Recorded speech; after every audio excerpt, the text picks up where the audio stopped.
गरीब साध साध सब नेक हैं, आप अपनी ठोरे।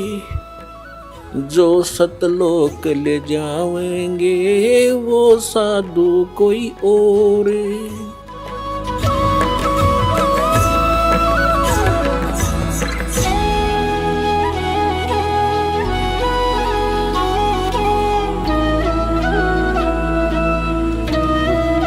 पुण्यात्माओं, अब इस दास के प्रयत्न को ये ना समझना कि दास किसी की आलोचना करना चाहता है या किसी को हीन करना चाहता है या किसी के नबी पैगंबर देवता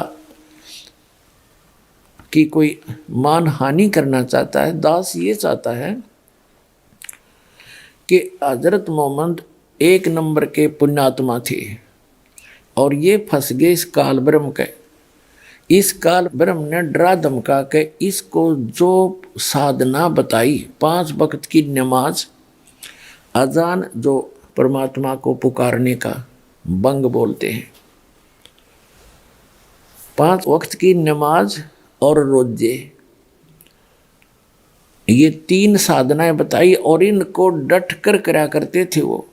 हजरत मोहम्मद जी जैसा ईमान अल्लाह पर कोई नहीं ला सकता। मुसलमान भाई जितना ईमान उन्होंने उस कुरान शरीफ के ज्ञान दाता को कंप्लीट गॉड मान के उन्होंने उसके ऊपर ईमान लाया, और उन जैसी भक्ति भी कोई नहीं कर सकता। उस इतनी साधना करने के बाद हजरत मोहम्मद जी को उसकी भक्ति का क्या बेनिफिट हुआ। एक तरफ तो कुरान शरीफ में कहा है कि वो अल्लाह ताला, अल्लाह अकबर बड़ा मेहरबान है, बड़ा दयालु है, रहमत करता है, पापों को नाश करता है। वो बिल्कुल सही बोला है, वो तो सही है, वो तो ऐसा ही है। लेकिन हजरत मोहम्मद जी को उनकी रहमत नहीं मिली, उनका लाभ नहीं मिला। उसका कारण क्या रहा कि उस अल्लाह अकबर की way of worship, method of worship, पूजा का मार्ग, पूजा की विधि नहीं है। सूरत फुरकानी 25 आयत नंबर 52 से 59 में स्पष्ट कर दिया कुरान शरीफ के ज्ञानदाता ने कि वो अल्लाह अकबर तो वो है जिसने 6 दिन में सृष्टि रची, 7वें दिन तख्त पर जा बैठा है, वो है क्रिएटर। और उसकी खबर कुरान शरीफ का ज्ञानदाता नहीं जानता, वो कुरान शरीफ में नहीं है जो ज्ञान उसने बताया हजरत मोहम्मद को जबरील देवता के माध्यम से। उसने अपने सतर की विधि बताई है कि मेरे सतर की ये साधना है और इसकी साधना से पाप नाश नहीं हो सकते, जो कर्म में वही मिलेगा आपको, उसमें कोई परिवर्तन नहीं हो सकता।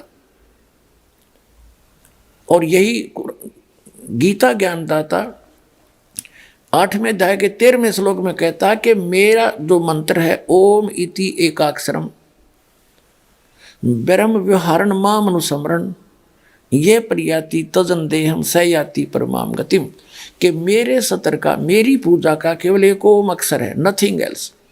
इसका अंतिम सांस तक जो भक्ति करता हुआ शरीर छोड़कर जाएगा वो ब्रह्म से मिलने वाली परम गति प्राप्त होगी। और ब्रह्म से मिलने वाली परम गति कौन सी है? ब्रह्मलोक। 8वें अध्याय के 16वें श्लोक में कहा कि ब्रह्मलोक में गए हुए प्राणी भी पुनरावृत्ति में हैं, उनका भी जन्म मृत्यु होता। फिर गीता ज्ञानदाता ने 8वें अध्याय के 5 और 7 में तो अपने विषय की साधना बताई कि मेरी भक्ति करेगा मुझे प्राप्त होगा, ब्रह्मलोक में आ जाएगा, लेकिन जन्म मृत्यु तेरी भी रहेगी मेरी भी रहेगी, मोक्ष नहीं हो सकता।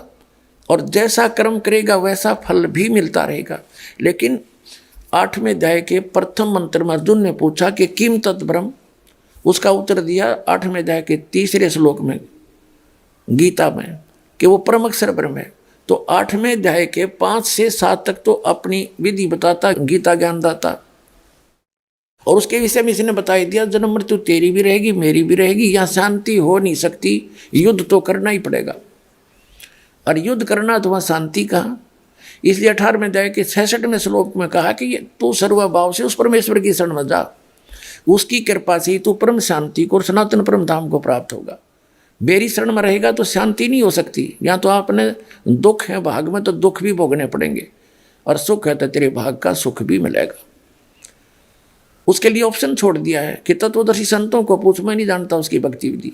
17वें अध्याय के 23वें श्लोक में गीता ज्ञानदाता ने उस परम अक्षर ब्रह्म सच्चिदानंद घन ब्रह्म, ब्रह्म ने माने सच्चिदानंद घन ब्रह्म की भक्ति का संकेत किया है कि उसके 3 मंत्र का जाप है। ओम तो सार्वजनिक कर दिया, वो तो उसका है ही, और तत् और सत वो सांकेतिक छोड़ दिए, उसको तत्वदर्शी संत बताएगा। तो वो दोनों कोड वर्ड जो हैं वो दास के पास है, वो कंप्लीट कोर्स है।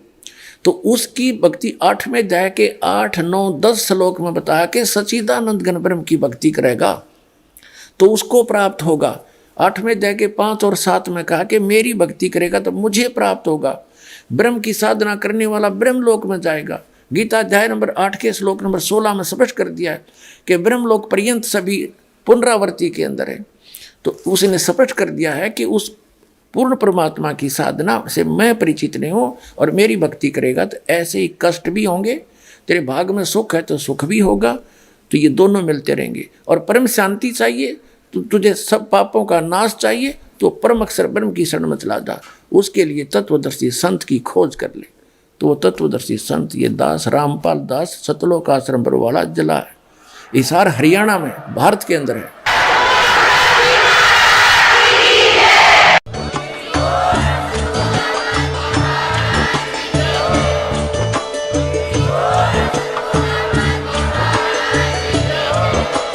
आप सुन रहे थे जगत गुरु तत्वदर्शी संत रामपाल जी महाराज जी के मंगल प्रवचन। अधिक जानकारी के लिए विजिट कीजिए हमारी वेबसाइट www.jagatgururampalji.org। संत रामपाल जी महाराज जी के शुभ आशीर्वाद से पूरे विश्व भर में 500 से भी ज्यादा नाम दीक्षा केंद्र हैं, जिन पर संत रामपाल जी महाराज जी द्वारा ऑनलाइन निशुल्क नाम दीक्षा दी जा रही है। अपने नजदीकी नाम दीक्षा केंद्र का पता करने के लिए संपर्क करें 8222880541।